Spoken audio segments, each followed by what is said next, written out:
Hermit Mountain Adventure. Upod sa akon mentor, buddy, kag mga tatak kalikasan.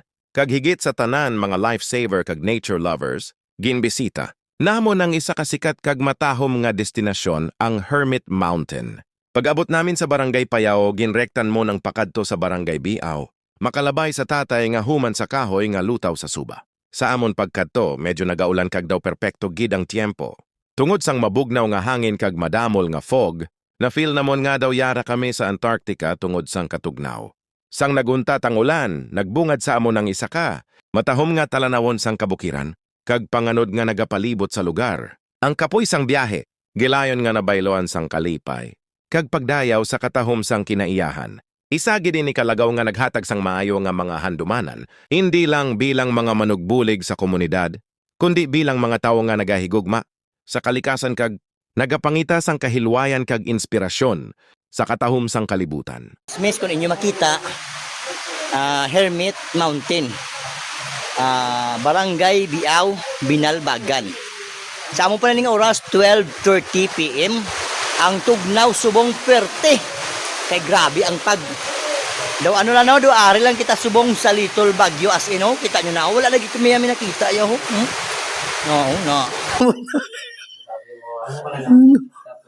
Hindi pa gamo mo na itsura mo man. Si Greg ang chismosong vlogger! Si Greg ang chismosong vlogger! Si Greg! Sa bundok may nagla-live, may hawak na cellphone, may chismis sa baryo, updated ang tone. May ibon na dumapo, may kwento raw ulit. Si Greg ay present, hindi pwedeng palampasin. Habang may hangin at may dagat na asul, may balitang fresh na kanyang ibubulgaro giliw. Sa ilalim ng puno natatripod ang cam. Chismis with a view, yan ang kanyang jam. Si Greg ang chismosong vlogger, nature lover, certified vlogger. Sa gubat o sa dagat man, may scoop siyang dala, di ka bibiguing kailanman. Like, share, comment daw sabi niya, habang may chismis sa ilalim ng akasya.